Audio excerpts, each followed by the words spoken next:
الحمد لله رب العالمين والصلاة والسلام على أشرف الأنبياء والمرسلين نبينا محمد وعلى آله وصحبه أجمعين۔ وسیلے کی حقیقت اور وسیلے کا طریقہ کار، یہ ہم پڑھ رہے تھے۔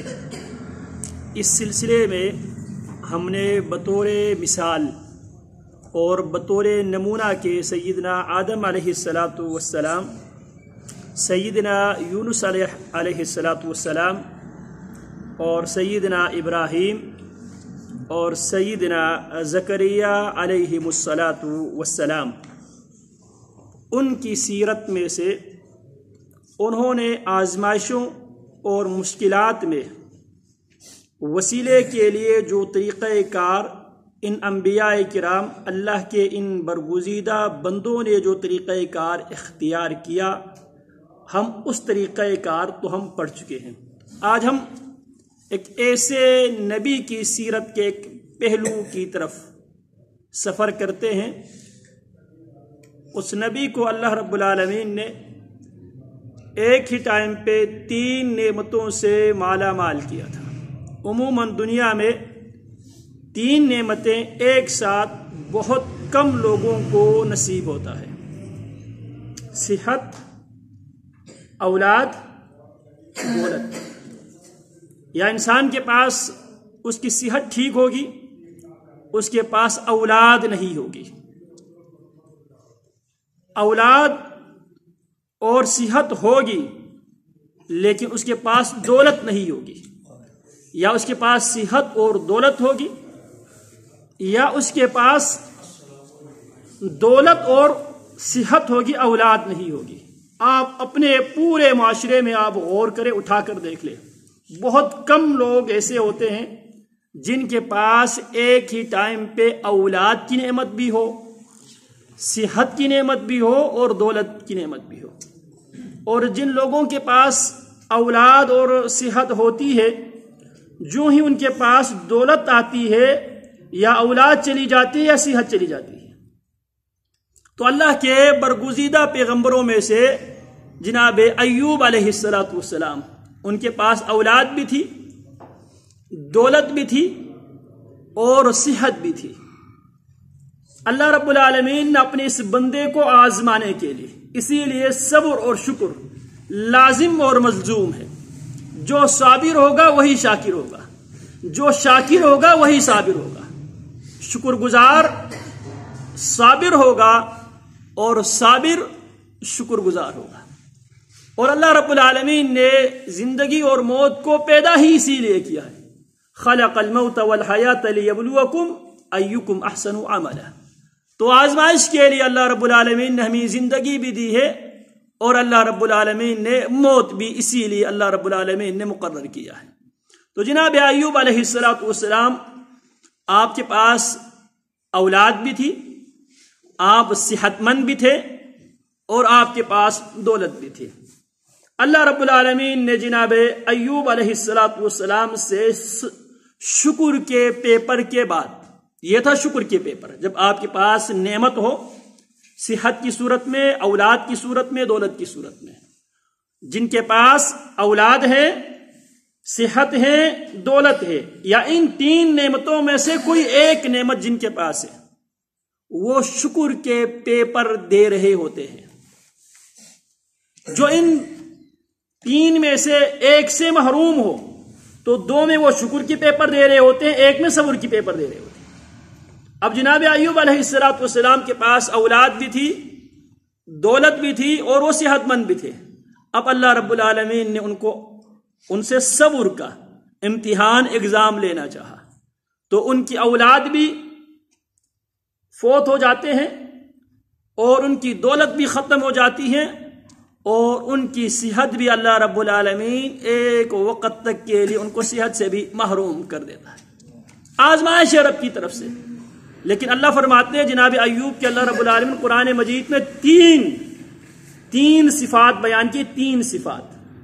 پہلی صفت، انا وجدناہ صابرا، ہم نے اپنے بندے ایوب کو آزمائشوں پہ بہت زیادہ صبر کرنے والے صابر پایا۔ حضرت ایوب کی پہلی صفت، پہلی خوبی، پہلی خصلت کیا تھی؟ صابرہ، آزمائشوں میں صبر کرنے والے تھے۔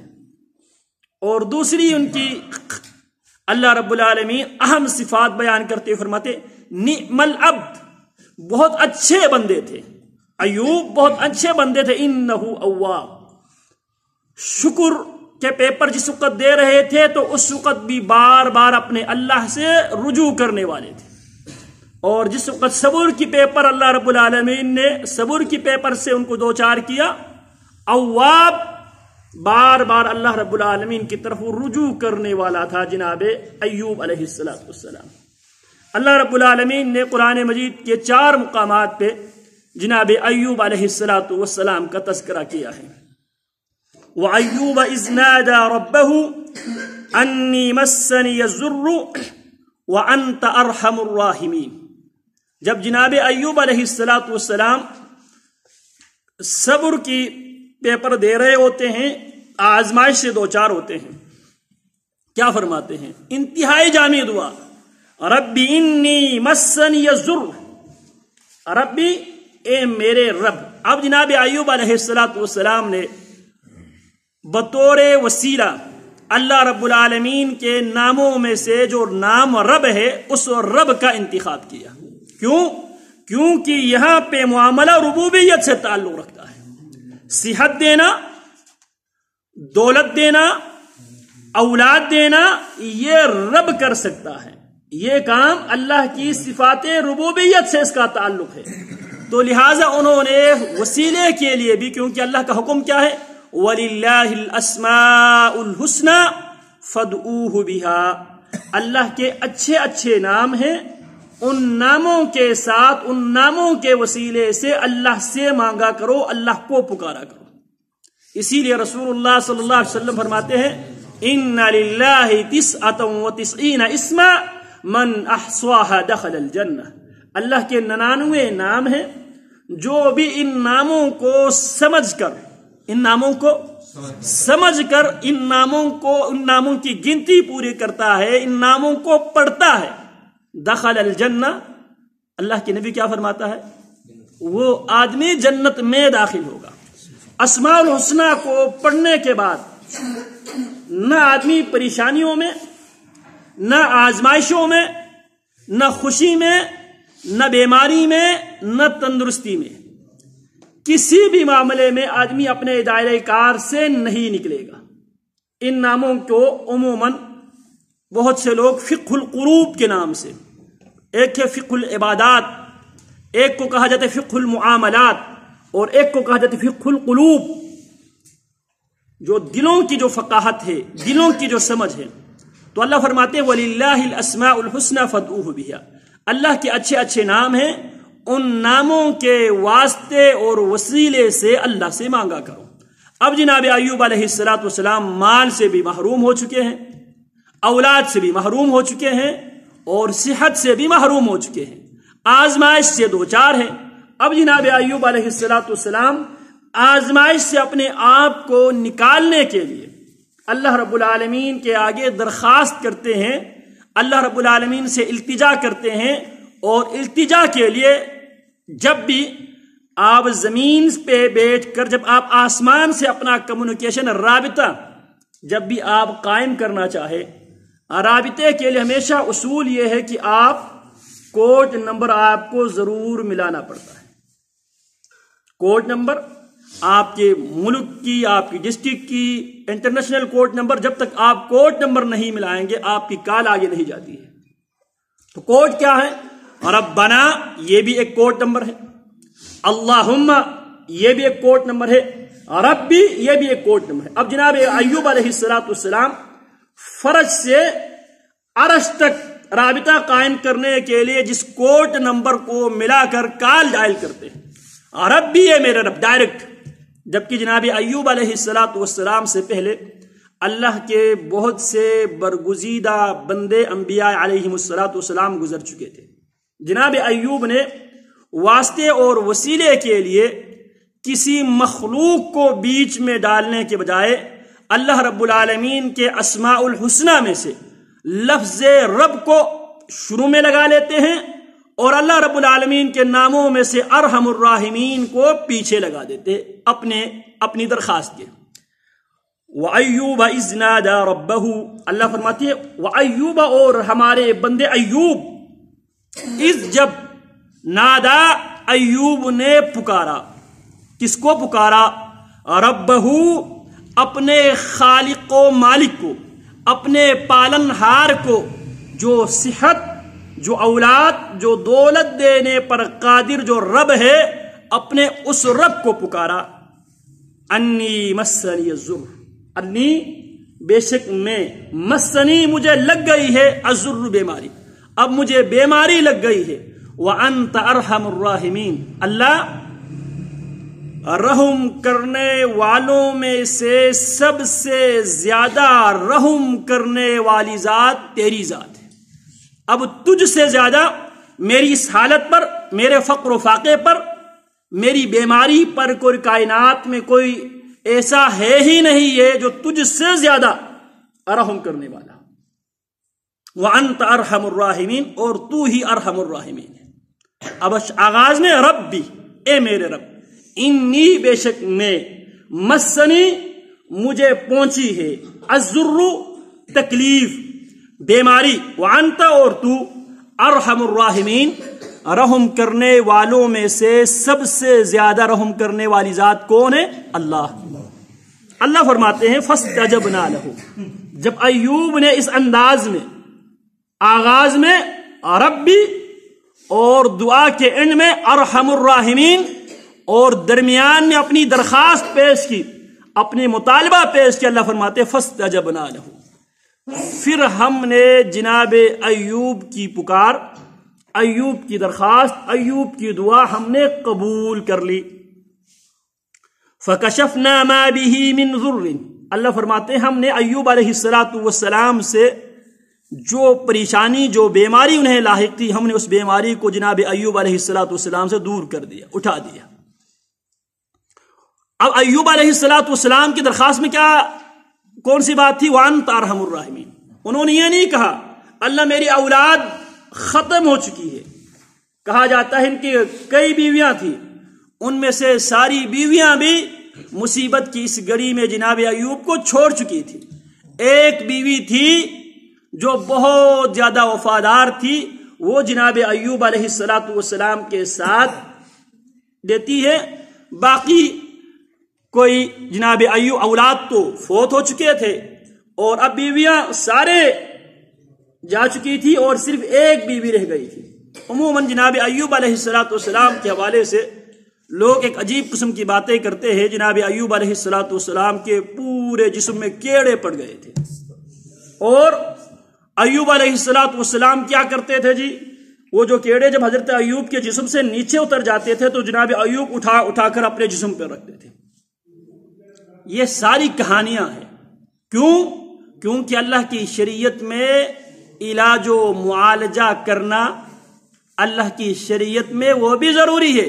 اسی لیے رسول اللہ صلی اللہ علیہ وسلم جب معراج پہ گئے، ان دنوں میں لوگ معراج کو بڑا چڑھا کر بیان کرتے ہیں، معراج پر گئے، جس نبی سے جناب رسول اللہ کی ملاقات ہوئی، ان انبیاء نے حجامے کے ساتھ علاج کرنے کا پیارے پیغمبر کو مشورہ دیا۔ ایک دوسری بات، اللہ رب العالمین نبی علیہ السلام فرماتے ہیں ان اللہ حرم علی الارض، اللہ نے زمین پر یہ حرام قرار دیا ہے، ان تأکل اجسام الانبیاء، مٹی پر اللہ نے یہ حرام قرار دی ہے کہ مٹی انبیاء کی جسم نہیں کھا سکتی، نہ مٹی انبیاء کی جسم کھا سکتی ہے، نہ کیڑے مکوڑے انبیاء کی جسم کھا سکتی ہے۔ انبیاء کی جسم کی حرمت ہے۔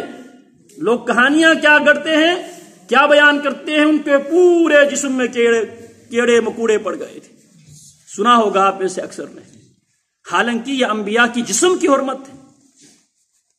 اللہ نے زمین پر حرام قرار دیا ہے کہ وہ انبیاء کی جسم مٹی نہیں کھا سکتی، نہ کیڑا مکوڑا جناب انبیاء علیہ السلام کی جسم کھا سکتے۔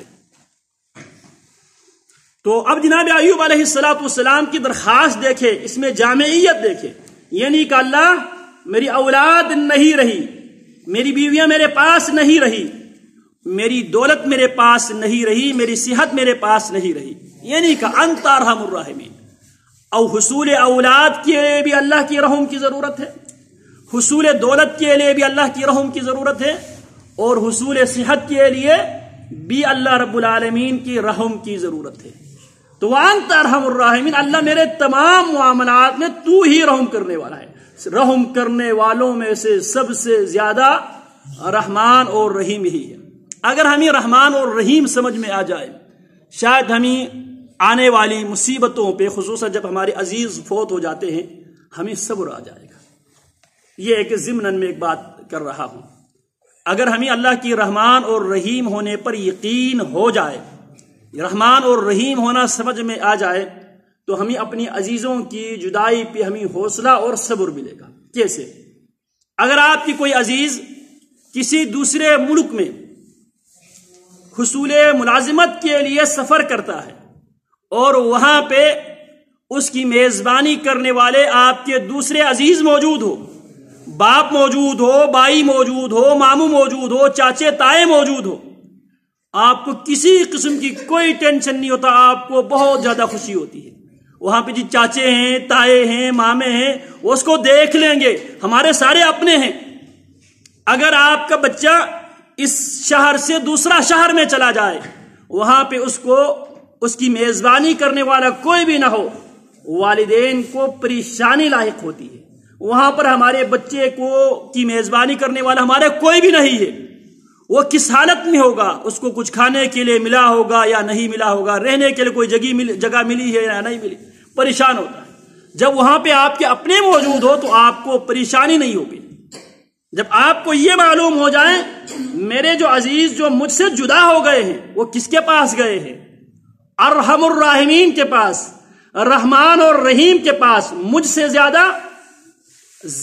سے زیادہ اور میرے تمام رشتہ داروں سے زیادہ اس کے خیر خواہ، اس کے ساتھ رحم کرنے والا، اس کے ساتھ مہربانی کرنے والی ذات کے پاس میرے عزیز گیا ہے، تو آپ کو کبھی بھی ٹینشن نہیں ہوگا۔ تو جناب ایوب فرماتے ہیں وَأَنْتَ أَرْحَمُ الرَّاحِمِينَ، اللہ فرماتے فَكَشَفْنَا مَا بِهِ مِنْ ضُرٍّ، ہم نے جناب ایوب کی جتنی تکلیفیں تھی، جسمانی تکلیف اور روحانی تکلیف، مال اولاد کی حوالے سے، صحت کی حوالے سے جو بھی تکلیفیں تھیں، ان تمام تکلیفوں کو ہم نے ایک دم کیا کر دیا؟ ختم کر دیا۔ دوسری جگہ پر اللہ فرماتے ہیں ہم نے ایوب سے کہا اُرْكُضْ بِرِجْلِكَ، آپ زور سے اپنے پیر زمین پر ماریے۔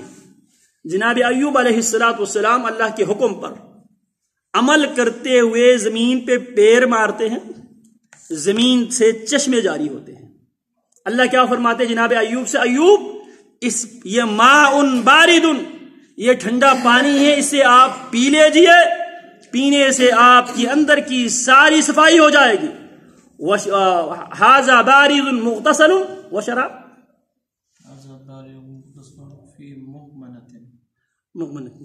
بارد اس میں کیا، ایک تو یہ پینے کے لیے ٹھنڈا پانی ہے، اور مغتسل، یہ مغتسل اس سے آپ غسل کیجئے، جب آپ پیئیں گے آپ کے اندر کی ساری صفائی ہو جائے گی، جب آپ غسل کریں گے آپ کے باہر کی ساری صفائی ہو جائے گی۔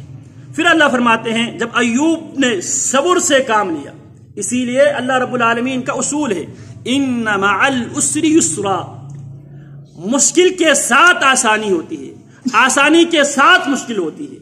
ان مع العسر یسرا فان مع العسر یسرا، تو آسانی کس کے ساتھ ہوتی ہے؟ مشکل کے ساتھ۔ تو اللہ رب العالمین اب جناب ایوب علیہ السلام کی مشکل گھڑیاں ختم ہو جاتی ہے، آسانیاں آ جاتی ہے۔ اللہ فرماتے ہیں فَكَشَفْنَا مَا بِهِ مِنْ ضُرٍّ وَآتَيْنَاهُ وَأَهْلَهُ، اب ہم نے ان کی تمام پریشانیوں کو، تمام تکلیفوں کو دور کر دیا۔ وَآتَيْنَاهُ، ہم نے جناب ایوب کو دیا، وَأَهْلَهُ، جناب ایوب کے گھر والوں کو دیا، وَمِثْلَهُمْ مَعَهُمْ، اور ان جیسے اور دے دیا۔ بعض مفسرین نے یہ کہا ان کے کل 7 اولاد کی تعداد 7 تھی، تو اللہ رب العالمین نے ان کو 14 اولاد سے مالا مال کیا۔ جو بیویوں کی تعداد جو تھی اس سے زیادہ اس کی ڈبل اللہ رب العالمین نے دے دیا. جو دولت ان کے پاس تھی اس کے ڈبل اللہ رب العالمین نے انہیں دولت دے دی. اللہ کیا فرماتے ہیں؟ وَآتَيْنَاهُ ہم نے اسے دیا، وَأَهْلَهُ اس کے گھر والوں کو دیا، وَمِثْلَهُمْ اور ان جیسے دے دیا، مَعَهُمْ ان کے ساتھ. اللہ فرماتے ہیں رحمتاً من عندنا، یہ سب رحمتاً یہ رحمت ہے من عندنا ہماری طرف سے، وَذِكْرَى لِلْعَابِدِينَ وَذِكْرَى اور اس میں قیامت کی دیواروں تک کے لیے، وَذِكْرَى اس میں نصیحت ہے، اس میں نصیحت ہے، للعابدین عبادت کرنے والوں کے لیے اس میں نصیحت ہے. اب دعا کیا ہے؟ عبادت ہے. اللہ کیا فرماتے ہیں؟ وَقَالَ رَبُّكُمُ ادْعُونِي أَسْتَجِبْ لَكُمْ إِنَّ الَّذِينَ يَسْتَكْبِرُونَ عَنْ عِبَادَتِي سَيَدْخُلُونَ جَهَنَّمَ دَاخِرِينَ. تمہارے رب نے کہا ادعونی، مجھے ہی پکارو، استجب لکم میں ہی تمہاری پکار کو میں ہی قبول کروں گا. ان الذین یستکبرون عن عبادتی، بے شک وہ لوگ جو میری عبادت سے روگردانی اختیار کرتا ہے. اب یہاں پہ اللہ نے دعا کو آیت کے آغاز میں شروع میں ادعونی مجھے پکارو کہا، اور آیت کے اختتام میں کیا فرمایا؟ ان الذین یستکبرون عن عبادتی، وہ لوگ جو میری عبادت سے تکبر کرتے ہیں. آغاز میں دعا کرنے کا حکم دیا اور اختتام میں کیا فرمایا؟ جو میری عبادت سے تکبر کرتے ہیں. دعا کو اللہ نے کیا کہا؟ عبادت کہا. اور عبادت کرنے والے کون ہوتے ہیں؟ عابد. ان فی ذالک، اللہ فرماتے وذکری للعابدین، اور اس میں نصیحت ہے کس کے لیے؟ عبادت کرنے والوں کے لیے، دعا کرنے والوں کے لیے، مانگنے والوں کے لیے اس میں نصیحت ہے. اگر جناب ایوب علیہ السلام کی طرح صبر و رضا کے پیکر بن کر اللہ رب العالمین سے اگر مانگے تو اللہ رب العالمین ان کو بھی اسی طرح دیں گے. اسی طرح ہم ایک اور مثال پڑھیں گے. ایک مسافر پیغمبر ہے جناب موسیٰ علیہ السلام. موسیٰ علیہ السلام اللہ کے پیغمبروں میں سے جلالی پیغمبر ہے. قرآن مجید میں سب سے زیادہ جناب موسیٰ علیہ السلام کا تذکرہ ہوا ہے. جناب موسیٰ علیہ السلام کا تذکرہ ہوا ہے، اور جناب موسیٰ علیہ السلام کی سیرت کے کئی پہلو ہیں. ان پہلوؤں میں سے ایک پہلو یہ بھی ہے جناب موسیٰ علیہ السلام مصر سے جب آپ جان بچانے کے لیے آپ نکلے، موسیٰ علیہ السلام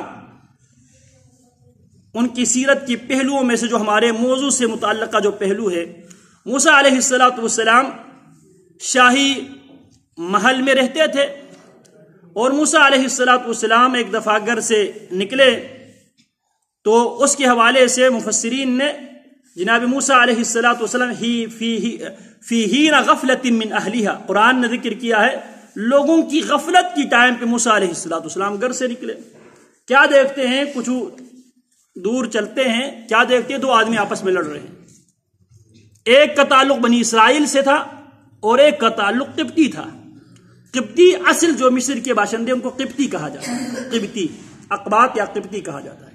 اب بنی اسرائیلی وہ لوگ ہیں جو تھے شام کے رہنے والے تھے، کنعانی تھے، کنعان میں لوگ کنعان کے تھے. یوسف علیہ السلام کے زمانے میں جو لوگ مصر میں شفٹ ہو گئے تھے، مائگریٹ ہو گئے تھے، ان کو بنی اسرائیلی کہا جاتا ہے. جناب یعقوب علیہ السلام اور ان کی اولاد جو صدیوں تک مصر میں آباد رہے اور لاکھوں کی تعداد میں ان کی آبادی تھی. تو جناب موسیٰ علیہ السلام تو جب لوگ غافل ہو جاتے ہیں، بعض لوگوں نے کہا اس سے مراد جناب موسیٰ علیہ السلام دوپہر کی ٹائم پہ، جس ٹائم پہ گرمی کی وجہ سے لوگ سایوں میں یا اپنے اپنے گھروں میں آرام کر رہے ہوتے ہیں، اس ٹائم پہ جب گھر سے نکلے تو کیا دیکھتے ہیں؟ دو آدمی آپس میں لڑائی کر رہے ہیں. ایک کا تعلق بنی اسرائیل سے تھا، ایک کا تعلق قبطی تھا. تو جناب موسیٰ علیہ السلام سے بنی اسرائیلی نے موسیٰ کو دیکھ کر کہنے لگا کہ موسیٰ میری مدد کرے، یہ مجھ پر ظلم کر رہا ہے. موسیٰ علیہ السلام نے اس کو روکنے کی کوشش کی، وہ نہیں رکا، وہ تو قبطی تھے.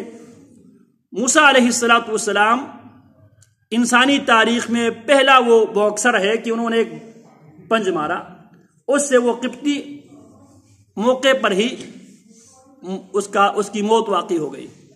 اب موسیٰ علیہ السلام خیر وہاں سے نکل گئے. اب کسی کو معلوم نہیں بھائی اس کو کس نے قتل کی، کیسے مرا ہے. اگلے دن پھر جناب موسیٰ علیہ السلام پھر نکلے، پھر وہی بنی اسرائیلی کسی اور کے ساتھ لڑائی کر رہا ہے، اور وہ موسیٰ علیہ السلام سے کہتے ہیں موسیٰ میری مدد کے لیے آئیے۔ موسیٰ علیہ السلام اس سے کہنے لگے یار لگتا ہے تو جھگڑالو ہی ہے، کل بھی تو جھگڑا کر رہا تھا، آج بھی تو جھگڑا کر رہا ہے۔ موسیٰ نے صرف یہ کہا تو جھگڑالو ہے۔ تو موسیٰ علیہ السلام اس کی طرف آگے بڑھا تو بنی اسرائیلی کے ذہن میں یہ بات آئی، کہیں موسیٰ مجھے بھی کل والے بندے کی طرح قتل نہ کر دے، کسی کو معلوم ہی نہیں تھا۔ تو بنی اسرائیلی کیا کہتا ہے، موسیٰ کیا آپ جس طرح کل آپ نے اس بندے کو قتل کیا تھا اسی طرح آج آپ مجھے قتل کرنا چاہتے ہو؟ اب موسیٰ علیہ السلام کی یہ بات سن کر جو جس قبطی کے ساتھ اس اسرائیلی کی لڑائی ہو رہی تھی وہ وہاں سے بھاگا اور چلا گیا، اور فرعون سے کہا کل جو ہمارا بندہ جو قتل ہوا ہے اس کی قاتل موسیٰ بھی قصر سے محل سے باہر ہے۔ وہاں پہ ان کی میٹنگ ہوئی کہ موسیٰ علیہ السلام کو قصاصاً قتل کر دیا جائے۔ اب موسیٰ علیہ السلام کے ایک چاہنے والا بھی اس مجلس میں موجود تھا، وہ موسیٰ علیہ السلام کو ڈھونڈتے ڈھونڈتے جناب موسیٰ علیہ السلام تک پہنچتا ہے اور کہتا ہے ان الملأ یأتمرون بک، جو سردار ہیں سردار تمہیں قتل کرنے کے مشورہ کر رہے ہیں، فخرج منہا، اس شہر کو مصر کو چھوڑ کر نکل جا، میں تیرے خیر خواہوں میں سے ہوں۔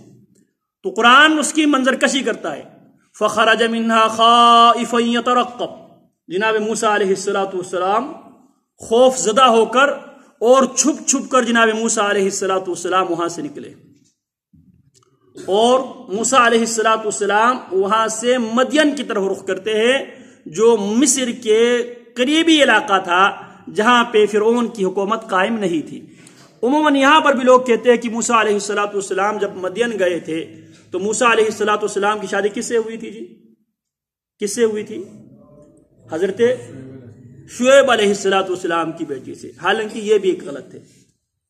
اللہ کے نیک بندہ تھا، ایک نیک صالح اللہ کے بندوں میں سے ایک بندہ تھا، اس بندے کی بیٹی سے جناب موسیٰ علیہ السلام کی شادی ہوئی ہے۔ دلیل کیا ہے؟ دلیل یہ ہے کہ اللہ رب العالمین نے جناب شعیب علیہ السلام اپنی قوم کو سمجھاتے مثال کس کو پیش کرتے؟ مثال کے طور پر جناب لوط علیہ السلام کی قوم کو پیش کرتے ہیں، وما قوم لوط منکم ببعید، اور قوم لوط تم سے دور کے زمانے کا نہیں آج کی ہے۔ اور لوط علیہ السلام کس زمانے کے تھے؟ جناب ابراہیم علیہ السلام کے زمانے کا، اور ابراہیم علیہ السلام کے زمانے سے لے کر جناب موسیٰ علیہ السلام کے زمانے تک کئی صدیوں کا زمانہ ہے۔ تو عموماً کہا جاتا ہے کیونکہ یہ بھی مدین ہے، اور قرآن مجید میں وَإِلَىٰ مَدْيَنَ أَخَاهُمْ شُعَيْبًا، اور مدین کی طرف ہم نے ان کے بھائی جناب شعیب کو پیغمبر بنا کے بھیجا تھا۔ خیر، تو یہاں پر یہ اللہ کا ایک نیک بندہ تھا۔ تو جناب موسیٰ علیہ السلام وہاں سے فخرج منہا خائفا یترقب، مصر سے نکلے خوف زدہ ہو کر اور چھپ چھپ کر دیکھ کر جناب موسیٰ علیہ السلام مصر سے اب بھاگ رہے ہیں۔ پھر اس کے بعد وَلَمَّا وَرَدَ مَاءَ مَدْيَنَ، جہاں پہ مدین والے لوگ جہاں پہ اپنے جانوروں کو پانی پلاتے تھے، جہاں سے پانی گھروں میں لے کے جاتے تھے، اس کنویں کے پاس جناب موسیٰ علیہ السلام پہنچے تو کیا دیکھتے ہیں؟ وہاں پہ لوگ آتے ہیں اور اپنی مویشیوں کو پانی پلا کر لے کے جا رہے ہیں۔ دو بچیاں ہیں جو اپنے جانوروں کو سمیٹ کر کسی کونے پہ لے کے جا رہی ہے۔ جناب موسیٰ علیہ السلام کچھ دیر تک دیکھتے رہے، پھر اس کے بعد ان کے پاس جا کر پوچھنے لگے کیا معاملہ ہے آپ کا؟ کافی دیر سے آپ دونوں یہاں پر ہیں، لوگ آ رہے ہیں اور مویشیوں کو پانی پلا کر لے کے جا رہے ہیں، آپ کا مسئلہ کیا ہے؟ تو وہ دونوں کہتی ہے کہ ہماری مجبوری یہ ہے کہ ہمارے باپ انتہائی عمر رسیدہ بوڑھا ہے، ضعیف ہے، اور ہم جب تک یہ لوگوں کی جو بچے کھچے پانی ہم اسی سے اپنے مویشیوں کو پلاتے ہیں۔ تو موسیٰ علیہ السلام مضبوط طاقتور تھے، تو انہوں نے کیا کیا؟ وہ خود ان کو پانی پلاتے ہیں ان کے مویشیوں کو۔ پھر اس کے بعد جو ہمارا موضوع سے متعلق ہے وہ یہ ہے جناب موسیٰ علیہ السلام ثم تولی الی الظل، موسیٰ علیہ السلام ان کو پانی پلانے کے بعد سائے کی طرف جاتے ہیں۔ اب یہاں پہ موسیٰ علیہ السلام اجنبی ہے، راستے کا ان کو اتا پتہ نہیں ہے، ایک خوف زدہ ہے، دو، ان کے پاس اب کئی دنوں سے پیدل چل رہے ہیں، ان کے پاس کھانے پینے کی کوئی چیز نہیں تھی، بھوکے ہیں اور رہنے کے لیے ان کے پاس چھت نہیں تھی۔ موسیٰ علیہ السلام کو پانی پلانے کے بعد، کیونکہ انبیاء جو نبی ہوتے ہیں وہ ہمیشہ رفاہی کام میں سب سے آگے ہوتے ہیں، لوگوں کی خیر خواہ ہوتے ہیں۔ نبی کے دل میں انسانوں کے لیے سب سے زیادہ رحم دل اگر ہے تو انبیاء علیہ السلام کی جماعت ہے، تو ان کے ہاں بہت زیادہ رحمت شفقت، انسانوں کے ساتھ رحمت و شفقت مخلوق میں سے انبیاء میں زیادہ پائی جاتی ہے۔ تو موسیٰ علیہ السلام نے پانی پلانے کے بعد اس سائے کی طرف چلے گئے اور اللہ رب العالمین سے درخواست کرتے ہیں۔ کیا درخواست کرتے ہیں؟ رب لما انزلت الی من خیر فقیر۔ اب جامع دعا دیکھیں، اللہ جو بھی خیر تو نازل کرے گا، جو بھی خیر تو اتارے گا، میں اس کا محتاج ہوں۔ اب یہاں معلوم ہوا کہ جو بھی ہمیں چیزیں ملتی ہے کدھر سے آتی ہے؟ آسمانوں سے۔ دلیل کیا ہے؟ وَفِي السَّمَاءِ رِزْقُكُمْ وَمَا تُوعَدُونَ، آسمان میں تمہارے رزق آسمانوں سے آتے ہیں اور وہ تمام چیزیں آسمانوں میں ہیں جس کے تم سے وعدے کیے جاتے ہیں۔ اب موسیٰ کیا دعا کر رہے ہیں؟ ربی ہے میرا رب، لما انزلتا، جو بھی تو اتارے، الیہ، میری طرف، من خیرن، کوئی بھی خیر، کوئی بھی خیر میری طرف نازل کرے، فقیر ان میں محتاج ہوں۔ یہ نہیں کہا اللہ مجھے چھت چاہیے، یہ نہیں کہا اللہ مجھے بیوی چاہیے، یہ نہیں کہا اللہ مجھے میں خوف زدہ ہوں، مجھے تسلی دینے والا، حوصلہ دینے والا کوئی غمخوار چاہیے، یہ نہیں کہا اللہ میں مسافر ہوں، مجھے راستہ دکھانے والا کوئی رہبر چاہیے۔ کیا فرمایا؟ اللہ جو بھی خیر، جس خیر کی بھی میں محتاج ہو، اللہ ان تمام خیر کا میں محتاج ہوں۔ موسیٰ کی دعا قبول ہوتی ہے، اور موسیٰ علیہ السلام ابھی آرام ہی فرما رہے تھے۔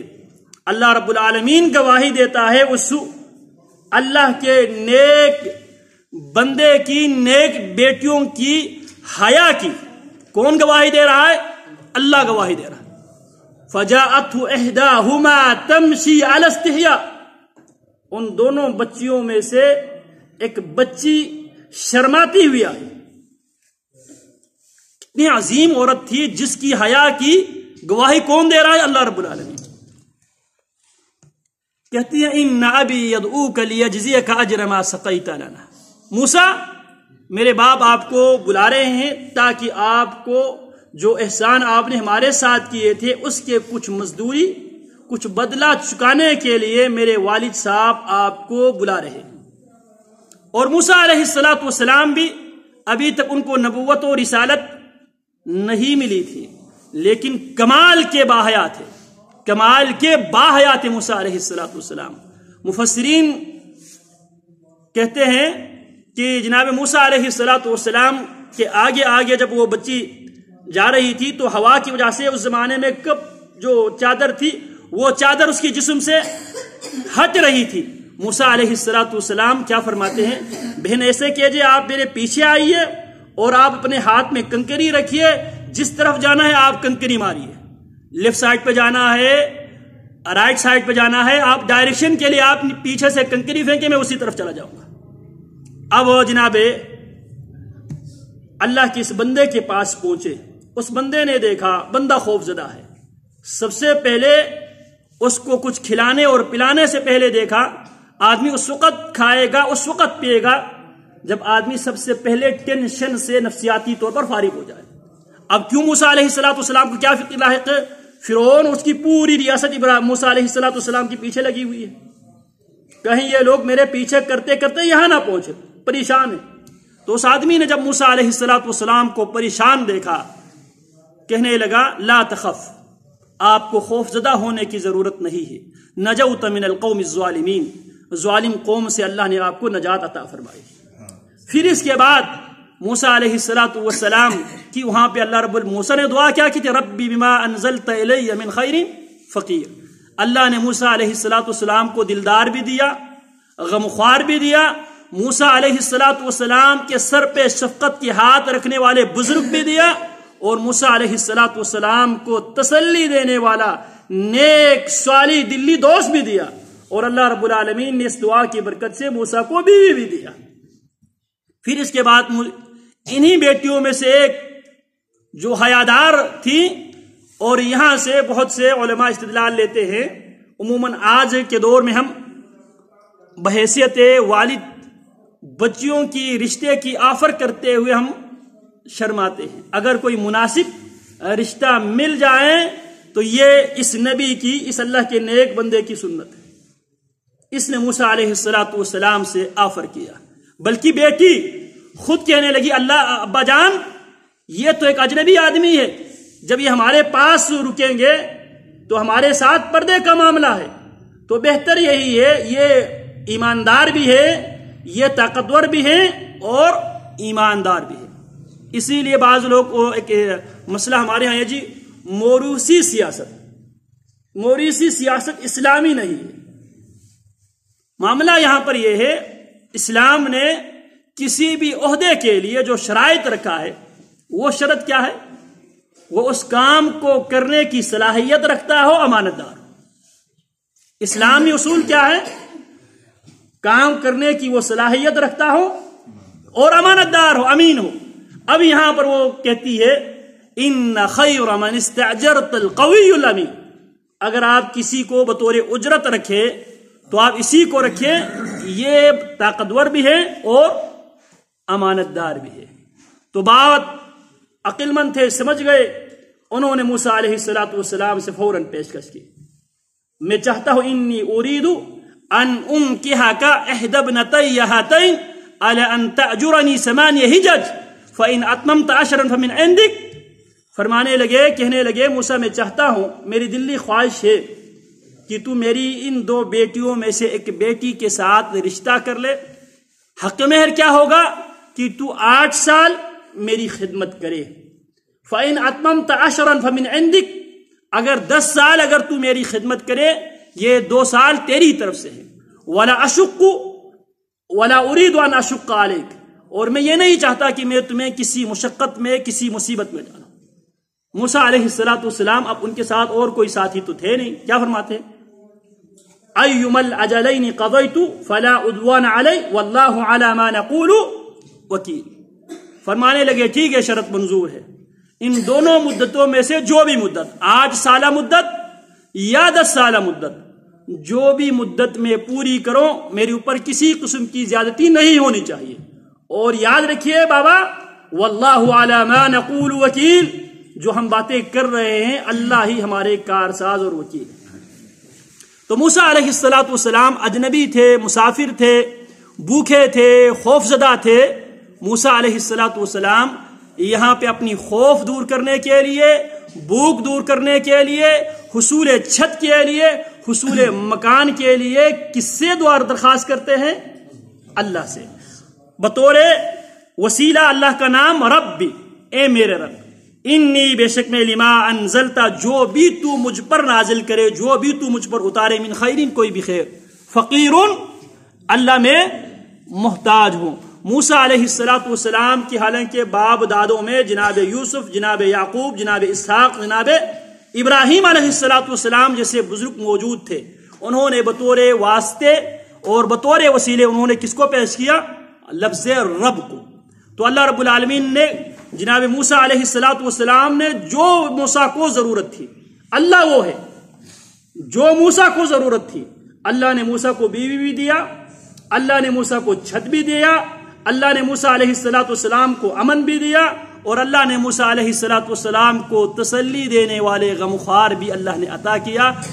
اللہ رب العالمین نے قرآن مجید میں ان کی سیرت ہمیں اس لیے بیان کیا ہے، اگر ہم بھی اسی ایمان اور یقین کے ساتھ اپنے خالق سے مانگے اس انداز میں، تو اللہ رب العالمین میرے بھی اور آپ کی بھی مصیبتیں، پریشانی اللہ رب العالمین دور کرے گا۔ اللہ رب العالمین ہمیں اسی انداز میں اللہ رب العالمین ہی سے مانگنے کی، جس طرح انبیاء علیہ السلام بطور واسطے اور وسیلے کے لیے اللہ رب العالمین کے اسماء الحسنی یا اپنی حالت اللہ رب العالمین کے سامنے رکھ کر اللہ رب العالمین سے مانگا کرتے تھے۔ اللہ رب العالمین انبیاء کی اسی سنت پر چلتے ہوئے ہمیں بھی آزمائشوں میں، مصیبتوں میں اللہ ہی کو اسی طرز پر پکارنے کی اللہ توفیق عطا فرمائے۔ وصلی اللہ وسلم علی نبینا محمد وعلی آلہ وصحبہ اجمعین۔